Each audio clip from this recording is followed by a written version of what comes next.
Ja, hallo, herzlich willkommen bei 1000 Best TV bei einer weiteren Ausgabe von How to Ride a Motorcycle, Motorradfahren lernen. Diesmal geht es ums Thema Ausrüstung und Sicherheit. Welche Motorradausrüstung passt für meine, für deine Anforderungen? Die Antwort in diesem Video. Ja, Motorradbekleidung, Motorradausrüstung hat wahnsinnig viel mit Innovation zu tun, hat wahnsinnig viel zu tun mit Forschung und Entwicklung, hat aber auch viel zu tun mit Marketing und Geschäftemacherei. Und in dem Video versuchen wir jetzt das ein bisschen aufzudröseln. Was braucht man wirklich? Was brauchst du wirklich für deine Anforderungen, was du mit dem Motorrad fährst? Wo kann man Abstriche machen? Wo braucht man den Weg in die neue Zukunft mit den noch teureren Klamotten, mit den noch besseren Dingen vielleicht nicht mitgehen? Und da spreche ich jetzt mit ganz vielen Gesprächspartnern, mit Leuten aus der Bekleidungsindustrie, aber auch mit Anwendern, mit Rennfahrern, mit Fahrtechnikexperten, mit Leuten, die ganz viel Erfahrung in dem Bereich haben.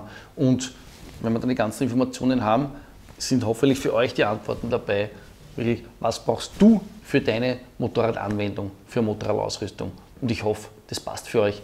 Zieht euch das rein, schaut euch das an, lasst euch inspirieren.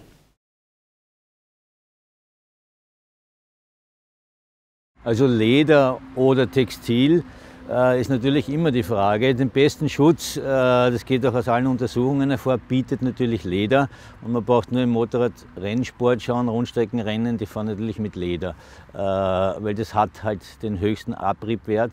Und noch dazu ist es eng anliegend, das garantiert besser, dass die Protektoren nicht verrutschen. Das ist die Theorie. Ich sage immer, in der Praxis schaut es so aus, ein Lederkombi in Österreich ist ideal im April und im Oktober. In allen anderen Monaten ist es meistens zu heiß oder zu kalt und das ist dann natürlich auch nicht sehr günstig. Da gibt es schon sehr, sehr gute Textilbekleidung und die Textilbekleidung hat halt den Vorteil, dass sie wesentlich wetterfester ist. Bei Regen, sie kann luftiger sein, bei starker Hitze und ist dann in vielen Fällen besser geeignet. Also ich bin tatsächlich auch einer, ich will schon zum richtigen Motorrad, zur Kategorie auch das richtige Gewand tragen. Also eine Reiseenduro, da ziehe ich mir dann schon meistens so ein wasserdichtes Textilgewandel an. Am Supersportler ist es Gott sei Dank einfach, da fix die Lederkombi und auf Retrobikes schöne Lederjacke, Motorradjeans. Der Sicherheitsfaktor ist natürlich mit dem Leder am meisten gegeben. Also ein Leder ist fix das, was ich jedem empfehlen würde, wenn du das sicherste Gewandel anhaben willst, dann nimm ein Ledergewand mit guten Protektoren. Das ist einmal fix. Allerdings hilft uns ja die Motorradbekleidungsindustrie sehr. Kevlar Jeans mit Protektoren gibt es ja mittlerweile zuhauf am Markt und die schauen mittlerweile auch gut aus. Ja, es ist ja nicht so, also früher haben sie ausgeschaut wie Kartoffelsäcke, da wollte natürlich niemand ein Motorrad-Jean tragen. Heute kannst du sie nicht mehr unterscheiden. Und dann kauft man sich halt einmal nicht die Designer-Jean um 150 €, sondern investiert diese 150 € in eine gute Kevlar-Jean und schon hat man ausreichenden Schutz. Lederjacke dazu und das Ding ist sehr gut und funktionell und sicher. Textilgewandeln halte ich jetzt nicht für schlechter oder unsicherer. Bei denen ist aber tatsächlich oft der Fall, wenn du einen Sturz hast, dann ist ein Textilgewand meistens schon zerrissen oder aufgerissen zumindest. Ein Leder, das hat dann so Schrammen und so richtige Kerben sozusagen im Leder von einem gewissen Sturz und dann kann man drüber reden, aber da ist das Leder meistens nicht durchgescheuert und das ist eher cool, wenn die mal ein bisschen abgeschliffen ist. Ja, Leder oder Textil, wäre eine große Frage. Gell? Ich persönlich muss heute sagen, jedes zu seinem Zweck. Ich habe mir letzthin eine Lederjacke gekauft mit Protektoren, ganz tolles Ding. Ist nachhaltig, ist deutsches Leder, nachhaltig gegerbt. Und das ist mir natürlich sehr wichtig, mir als Bio-Hotelier. Beide Materialien haben ihre Vorzüge, beide Materialien haben dann auch wieder so ein bisschen Nachteile. Grundsätzlich ist es erstmal so, dass die beste Sicherheitsbekleidung die ist, die dann auch benutzt und gefahren wird, wo der Fahranfänger oder die Fahranfängerin auch richtig Freude hat, das anzuziehen, komfortabel unterwegs ist. Das kann sowohl ein Lederanzug sein, wie auch ein Textilanzug sein. Ich komme von Supermotorfahren, liebe Leder, ne? Natürlich, ganz logisch, gefällt mir sehr gut, fühle mich auch ein bisschen sicherer, muss ich sagen, enger, steifer. Und natürlich ist Textil ein bisschen komfortabler. Das kommt auf den Einsatzzweck drauf an. Also ich selber fahre privat überwiegend Leder und fahre geschäftlich fast nur Textil. Privat fahre ich deutlich weniger, wie ich jetzt mit meinen Gästen fahre. Privat fahre ich im Jahr vielleicht 5.000 bis 10.000 Kilometer und beruflich sind es schon 30.000 und mehr. Und habe dadurch sehr viel Textil an, ist sehr bequem zum Tragen und gibt einem auch ein gutes Gefühl letztendlich. Nur wenn die Situation kommen sollte, dass es einmal ungewollt in Richtung Boden geht, dann war man doch wieder lieber, ich hatte mein Leder nicht an.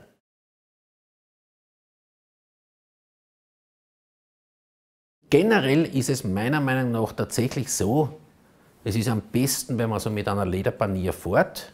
Lederanzug ist meiner Meinung nach wie vor das Beste. Sollst du jetzt wirklich aufhauen und deswegen ist ja am Ring zum Beispiel, auf den meisten Rennstrecken darfst du nur mit Leder fahren, weil das einfach im Falle eines Sturzes die beste Schutzwirkung hat. In meinem Fall kommt aber dazu, ich halte Hitze irrsinnig schwer aus. Das heißt, wenn ich im Sommer im Leder fahre, muss ich wirklich schnell fahren, weil der Fahrtwind muss mich kühlen.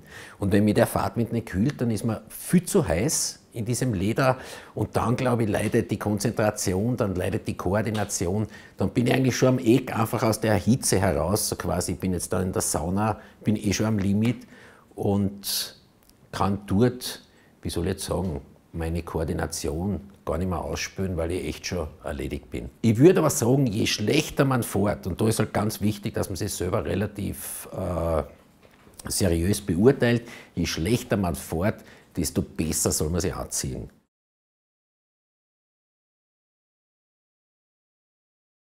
Ja, nicht viel vom Gesetz her. Vom Gesetz her muss er einen Helm tragen, der muss ein Prüfzeichen haben. Dieser Helm muss also zugelassen sein für den Straßenverkehr und das ist es schon.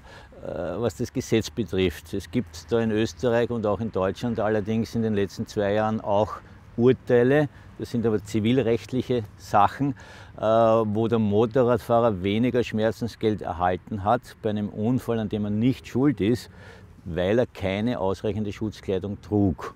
Das heißt, das Gericht hat gesagt, okay, die Verletzungen wären weniger schlimm gewesen, hättest du Motorradbekleidung getragen und du kriegst jetzt 25% weniger Schmerzensgeld. Solche Urteile gab es in Österreich schon und auch in Deutschland.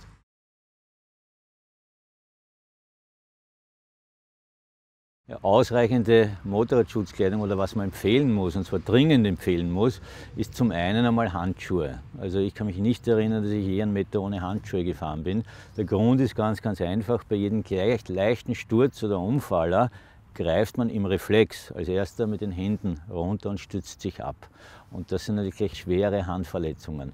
Aber ausreichende Schutzbekleidung ist abriebfest und hat Protektoren an den Stellen. Das heißt Knieprotektoren, Ellbogenprotektoren, Schultern, das ist ausreichende Motorradbekleidung.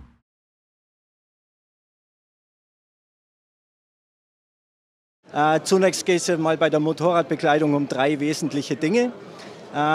Zunächst natürlich erstmal ganz arg die Sicherheit. Gerade der Fahranfänger wird sehr viel darüber nachdenken, wie ist er einfach ganz sicher unterwegs. Dann aber auch der Fahrkomfort, der dann auch wieder direkt oder indirekt auch auf die Fahrsicherheit ja auch einzahlt. Fühlt er sich komfortabel auf seiner Maschine, auf seiner Tour, dann wird er auch einen höheren Sicherheitsgrad empfinden. Aber last but not least, es kommt natürlich auf den Style drauf an. Also da sind wir jetzt mal ganz ehrlich, Motorradfahren hat auch was damit zu tun, cool auszusehen. Und auch der ganze Style soll auch auf das Motorrad einzahlen. Und dann wird aus dem Motorrad und aus dem Fahrer so eins. Und dann empfindet der natürlich auch nochmal richtig Freude an seiner Fahrtätigkeit.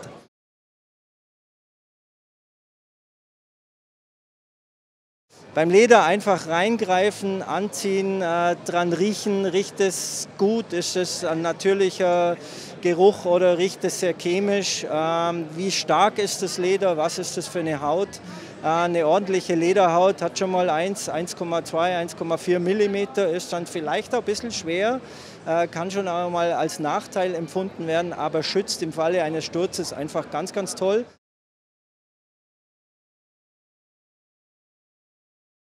Das ist definitiv so. Gerade bei den Handschuhen merkt man das oft, ja, wenn man einen Handschuh dann über Jahre fährt, dass der sich noch mal ein bisschen weitet. Ja, also dann einen Handschuh lieber oder auch eine Kombi kann man ruhig ein bisschen knackiger kaufen als, ich habe es ja gerade eben schon erwähnt, als eine Textiljacke. Also lieber ein bisschen knackig, nicht eng. Also man sollte jetzt nicht den Handschuh zum Beispiel ausziehen und rote Striemen haben, dann ist er vielleicht dann zu eng. Aber er darf schon richtig sportlich sitzen und mit der Zeit wird das Leder ein bisschen gehen und auch durch den Schweiß oder wird es auch ein bisschen, kann man es ein bisschen stretchen auch noch.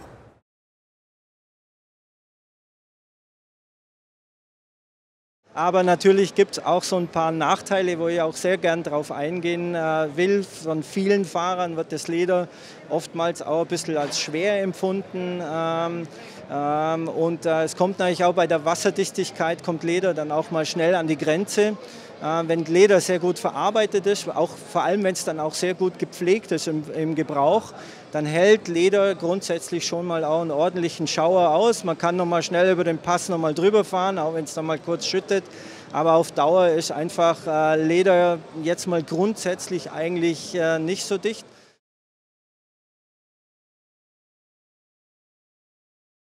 Ja, ein Leder-Zweiteiler mit einem Regenüberwurf, den man halt klein zusammenwurstelt und irgendwo unter die Sitzbank friemelt oder in irgendein Staufach am Motorrad gibt. Das ist natürlich wirklich eine gute Lösung, ist nur so, dass das meistens halt lange Regenschauer nicht wirklich gut übersteht, beziehungsweise auch nicht 100% dicht hält, meiner Erfahrung nach. Aber es ist natürlich für das, dass man sagt, man kommt halbwegs trocken nach Hause, eine gute und praxistaugliche Lösung, die noch dazu nicht viel Geld kostet.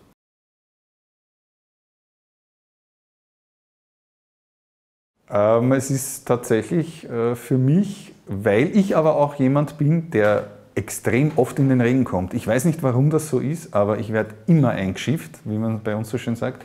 Und daher hat man halt, wenn man einigermaßen schlau ist, und ich bin halt gerade über dieser Grenze, Gott sei Dank, wird man halt schlau aus den Fehlern, die man gemacht hat. Und ich habe meistens einen Rucksack dabei und da habe ich einen Regenwandel drinnen. Korrekt. Allerdings wissen wir ja alle, es gibt genug Ausrüstungen mittlerweile, die von Haus aus wasserdicht sind. Aber trotzdem, mein Regenüberzieher habe ich immer dabei. Ja.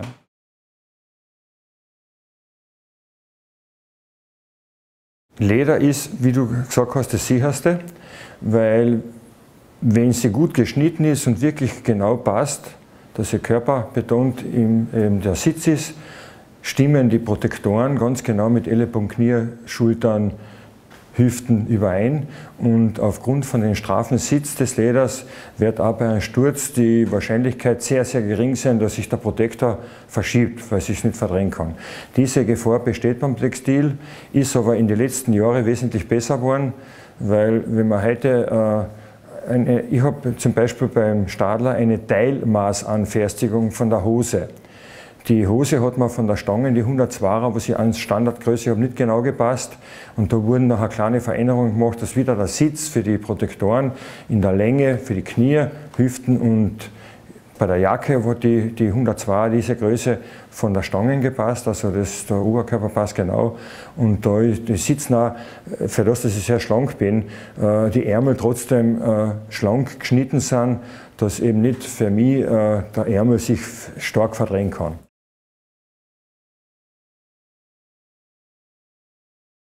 Der textile Anzug wird von vielen einfach als leicht empfunden, als leichter zu tragen, als angenehmer zu tragen. Und er kann aufgrund der Ausrüstung, der Verarbeitung, der Faserqualität mehr Spektrum abdecken vielleicht. Er ist trotzdem sehr sicher, sehr abriebsfest, wenn die Faser stimmt, wenn die Verarbeitung stimmt. Die Nähte stimmen. Es geht nicht nur ums Material an sich, sondern auch um die Verarbeitung. Ihr stellt euch das einfach so vor, wenn ich jetzt einen Lederanzug habe, der schlecht verarbeitet ist oder sehr günstig verarbeitet ist, dann reißt er halt an den Nähten im Falle eines Unfalls und das soll er natürlich auch nicht. Und bei der Wasserdichtigkeit ist es so, dass jetzt ein textiler Anzug grundsätzlich auch nicht erstmal wasserdicht ist, aber er kann über eine gewisse Laminierung mit einer Membran ausgestattet werden. Und was ich euch jetzt hier mitgebracht habe, ist ein sogenanntes Dreilagenlaminat. Ein Anzug aus Textil, aus einer Kunstfaser, der laminiert ist. Ich habe da auch ein Stoffmuster mitgebracht. So sieht das Ganze dann aus im unverarbeiteten Zustand. Wenn man ein Dreilagenlaminat, muss man sich so vorstellen, dass einfach 3 Lagen miteinander laminiert werden, verklebt werden. Ich habe einmal die Außenhaut, Outer Shell, das Außenmaterial, was eine hohe Abriebsfestigkeit hat, was eine gewisse Schmutzausrüstung auch haben kann. Und dann habe ich zwischendrin laminiert eine Membran, die für diese Wasserdichtigkeit sorgt, die aber trotzdem den Wasserdampf rauslässt, zumindest in einem gewissen Komfortbereich, und die so eine gewisse Atmungsaktivität gewährleistet. Und ich habe oft innen drin nochmal eine Lage Stoff drauf laminiert, dass der Handfeel angenehmer wird und dass auch das Laminat geschützt ist und die Membrane geschützt ist.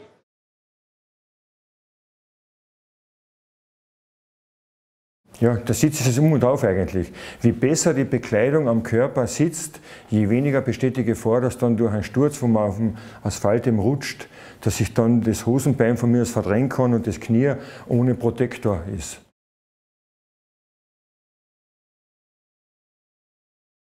Ja, also zu eng wird wahrscheinlich selten der Fall sein, weil dann bringt es sie ja irgendwann nicht mehr zu. Wichtiger ist, dass die Jacke einfach nicht zu groß ist. Wenn die Jacke zu groß ist, dann können einfach Protektoren nicht mehr da sitzen, wo sie sitzen sollten. Ja, das ist gerade am Ellenbogen wichtig. Man hat dann meistens natürlich Möglichkeiten, die nochmal zu verstellen. An der Hose auch oder auch hier an der Jacke hat man ja meistens die Hüftweitenverstellung oder auch hier unten am Bund nochmal eine Verstellung, um es einzustellen. Aber wenn natürlich die Jacke viel zu groß ist, nützen diese Detaileinstellungen auch nicht mehr. Ja. Eine Jacke soll schon, je nach Fahrer, im Tourenbereich trägt man es vielleicht ein bisschen lockerer, eine Sportkombi muss natürlich richtig schön hauteng sitzen. Im Wesentlichen muss man sich immer wohlfühlen dabei, aber achten darauf, dass die Jacke eben schön, dass die Protektoren bei einem Sturz zum Beispiel sich hier am Ellenbogen nicht verdrehen. Ja, das ist ganz wichtig, weil der Protektor soll ja im Falle eines Sturzes dann auch da sitzen, ja, wo er auch seinen Dienst tun kann und nicht irgendwo am Oberarm.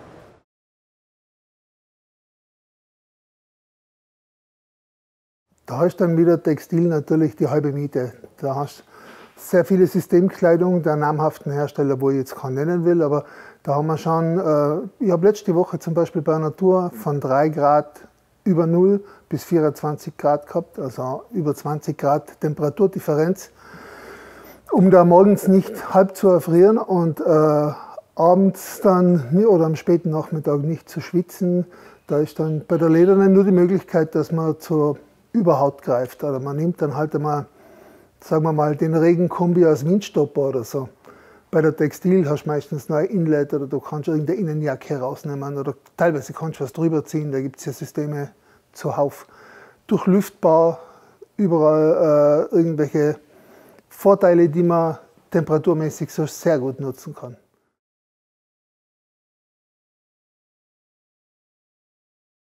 Der Vollständigkeit halber muss auch noch so ein bisschen gesagt werden, dass die Membran auch durchaus Grenzen hat. Also einfach die Jahre über wird die Membran oft mal so gesehen, dass die so irgendwie so alles kann und jedes Wetter abdecken kann, total wasserdicht ist, trotzdem den Wasserdampf total rauslässt.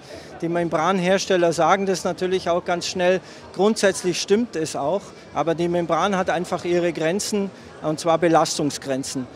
Ich mache jetzt ein großes Extrem auf. Ich bin im Gelände unterwegs, ich fahre niedrige Geschwindigkeiten, ich habe einen hohen Körpereinsatz, bin vielleicht lange unterwegs, habe viel Gewicht auf meiner Maschine, habe Urlaubsgepäck drauf, fahre schwere Gravel Roads und es hat einfach, wir gehen wieder nach Korsika, es hat einfach 38 Grad. Irgendwann läuft hinten so der erste Tropfen runter und da kommt die Membran einfach dann an ihre Grenzen, weil so viel Wasserdampf einfach nicht raus kann. Es ist zu wenig Belüftung einfach grundsätzlich mal da und in einem extremen Temperaturbereich kann der Fahrer dann einfach auch nicht mehr erwarten, ja jetzt mein Wasserdampf, also komisch, ich fange jetzt zum Schwitzen an, warum funktioniert denn meine Membran nicht? Also da kommt die dann einfach technisch an ihre Grenzen.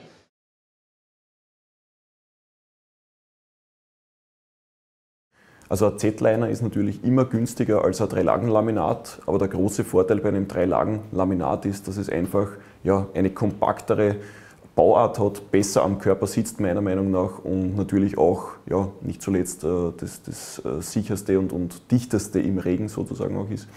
Aber ja, da muss man halt meines Erachtens auch sehr stark darauf achten, dass es Lüftungsreißverschlüsse gibt, die wirklich das komplette Laminat auch durchtrennen, wo man dann die Luft auf den Körper ziehen lassen kann, so dass man da einfach eine gute Ventilation am Körper schafft und keinen Hitzestau bekommt. Bei einem Z-Liner wiederum natürlich der Vorteil, ich kann diese Regenmembran wahlweise rein- oder rauszippen und habe dann ein relativ leichtes Sommergewand, auch wenn ich diese Membran eben nicht drinnen habe. Aber nichtsdestotrotz würde ich im Zweifelsfall, und wenn man vor allem das Geld hat, auf eine 3-Lagen-Geschichte greifen, weil es einfach ja, meines Erachtens das Beste ist.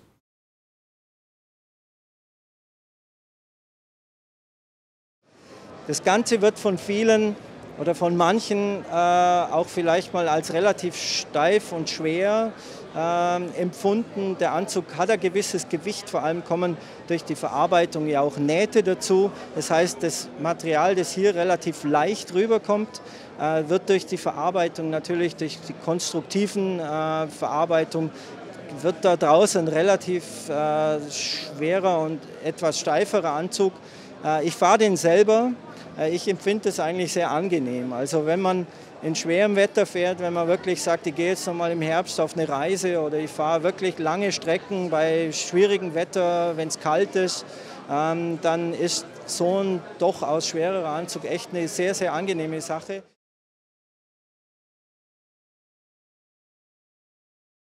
Im Bereich Komfort geht es auch um die Materialien, die in der Jacke verbaut werden.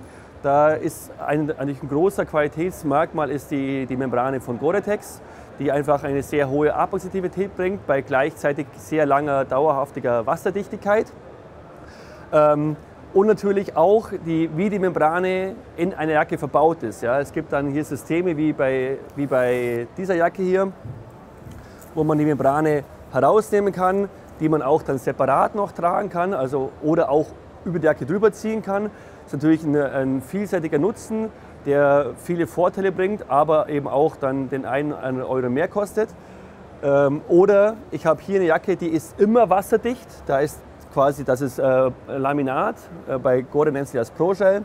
Da habe ich dann auch die Vorteile, ich öffne diesen Reißverschluss und habe hier eine Direktbelüftung. Ja. Solche Reißverschlüsse sind natürlich sehr kostspielig, machen natürlich dann die Jacke sehr wertig, ja, aber auch sehr funktionell. Aber das sind eben dann so wesentliche Punkte, warum die eine oder andere Jacke halt dann auch einen Euro mehr kostet.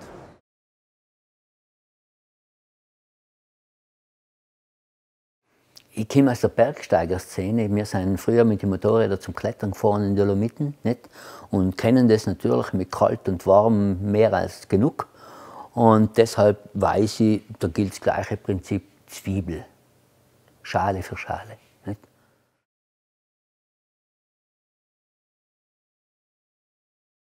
Als begeisterter österreichischer Skifahrer natürlich habe ich lange Jahre diese wirkliche gewöhnliche Ski-Funktionsbekleidung drunter getragen. Funktionsbekleidung unter der Lederkombi, aber auch unter Textil ist sowieso Pflicht für mich, weil es einfach für einen angenehmen Feuchtigkeitshaushalt sorgt und einen angenehmen Tragekomfort beschert.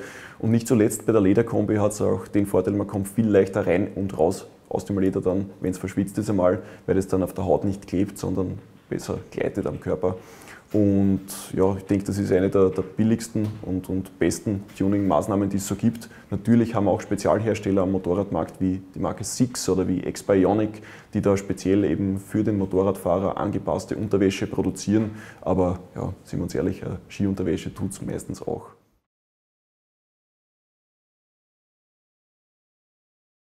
Wo Luft reingeht, sollte sie an der Rückseite dann auch wieder rausgehen. Damit hat man dann den größten Effekt. Ich habe hier schon mal die Reißverschlüsse aufgemacht. Ihr seht ein Netz hier, das die Luftdurchlässigkeit gewährleistet. Das Netz ist auch dazu da, muss sehr, sehr sorgfältig und sicher eingearbeitet sein, weil es im Falle eines Sturzes jetzt nicht vorkommen soll, dass an der Stelle das einen Schwachpunkt gibt und hier ganz schnell aufreißt. Und Belüftung, hier geht es rein, vorne. Hinten geht es wieder raus. Sehr wichtig, dass diese Einlässe und Reißverschlüsse dann sehr gut abgetaped sind, dass die wasserdicht verarbeitet sind, weil es mir dann natürlich nichts nützt, wenn ich hier schlecht sitzende Reißverschlüsse habe, die nicht gut geschlossen sind und mir später hier dann irgendwo beim schlechten Wetter das Wasser reinkommt. Hier bei dem Anzug haben wir hier noch man sagt Abstandsgewirke. Gewirke ist einfach die Verarbeitung, also die Form der textilen Flächenherstellung.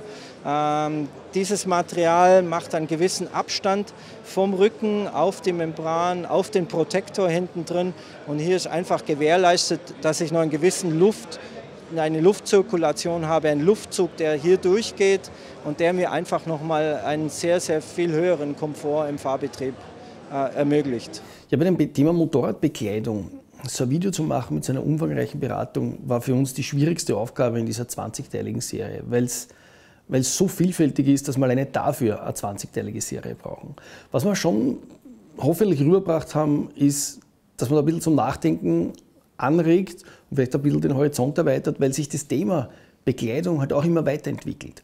Also nicht einfach über einen langen Zeitraum immer das Gleiche kaufen und das Gleiche machen, weil es halt immer schon so war, sondern vielleicht durch so Videos wie das hier so ein bisschen anregen lassen, hey, möglicherweise ist für mich jetzt doch Leder schon die bessere Wahl oder möglicherweise doch Textil oder diese oder jene Option, weil das entwickelt sich wie auch die Motorradwelt wahnsinnig weiter. Und wenn man da so die Zuseher so ein bisschen motivieren kann, dass sie ein bisschen nachdenken mit dem Video, dann habe ich eigentlich schon aus meiner Sicht den Zweck von dem Video erfüllt.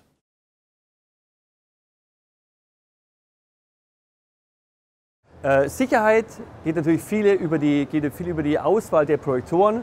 Wir verwenden hier hauptsächlich Projektoren von Sastec, geht aber auch über das Außenmaterial, ob ich jetzt ein Material habe von Cordura oder eben ein alternatives Material, beziehungsweise aber auch über Einsätze, wie zum Beispiel hier oben haben wir hier bei diesen Jacken immer einen Einsatz mit Superfabric, der halt sehr abriebfest ist. Hier gibt es Einsätze, die abriebfester sind. Hier ist zum Beispiel auch noch ein Superfabric-Aufsatz drauf. Das sind dann eben diese Details, die natürlich dann eine Jacke etwas hochwertiger und damit auch teurer machen, ja, unterm Strich. Aber natürlich dann auch dementsprechend viel sicherer.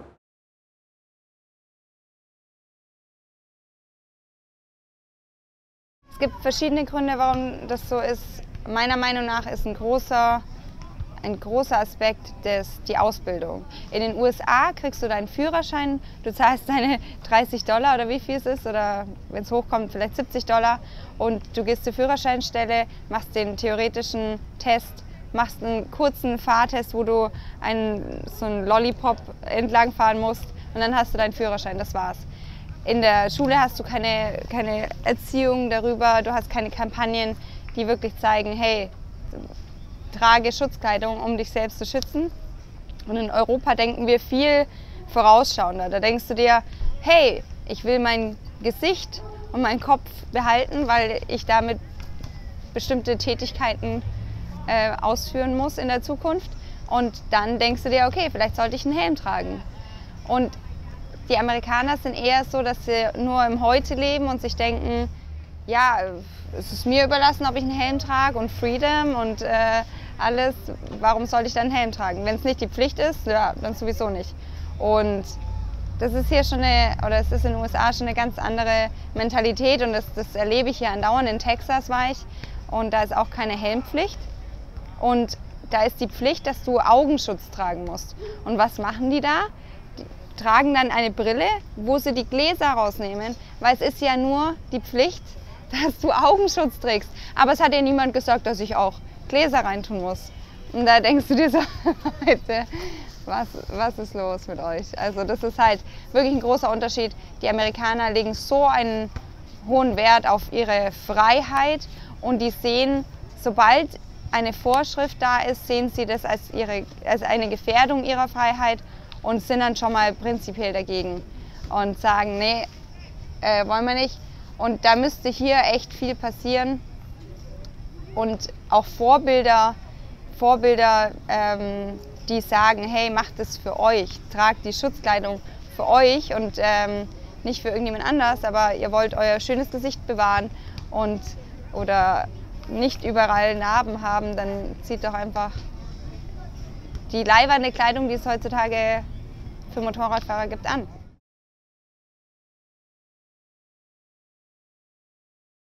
Der größte Fehler, der oft passiert, ist Turnschuhe. Dass Leute mit Turnschuhen Motorrad fahren, in Italien sehr beliebt. Wenn der Knöchel nicht geschützt ist, kann das sehr schnell, da muss es gar nicht zu einem Sturz kommen, da genügt ein kleiner Rutscher am Asphalt, wo man instinktiv mit dem Fuß dann sofort reagiert, kann zu schweren Verletzungen führen. Auch bei ganz geringen Umfallern führt das zu Fußverletzungen. Das heißt, knöchelhohe Schuhe oder besser Stiefeln sind also ganz, ganz wesentlich beim Motorradfahren. Ja, finde ich interessant, die Herangehensweisen, die Tipps von den unterschiedlichen Leuten. Ich meine, ich kenne die Gesprächspartner natürlich, alle, die ich da eingeladen habe für diese Serie, war aber doch überrascht, wie unterschiedlich die Herangehensweise ist. Und bin gespannt, wie Sie das seht. Ist es so, dass das nur Geschäftemacherei ist? Ist das ganze Zeug zu teuer? Oder ist es so, dass ihr sagt, naja, verglichen mit anderen Hobbys, wenn ich denke vom Bergsteigen oder vom Bergsport, vom Skifahren, ist es eher noch ein Lächerlschatz, wie wir sagen zu solchen Dingen, ist eigentlich ein schwer tolles Preis-Leistungs-Verhältnis. Man kriegt wirklich viel Technik geboten für sein Geld. Postet mal das unten drunter und gerne postet mal auch unten drunter so eure kleinen Geheimnisse, eure Bekleidungstipps, die vielleicht nicht wahnsinnig viel kosten, die aber da oder dort einfach das Motorradfahren ein bisschen angenehmer, sicherer, besser gemacht haben. Vielleicht habt ihr da ein paar Geheimnisse mit am Start. Jedenfalls vielen Dank fürs Mitmachen. Unten drunter übrigens die Playlist mit allen Videos in dieser Serie, die werden jetzt nach und nach hochgeladen und irgendwann sind es dann drin. 20 Folgen von Motorradfahren lernen für euch. Vielen Dank fürs Interesse. Tschüss und Baba.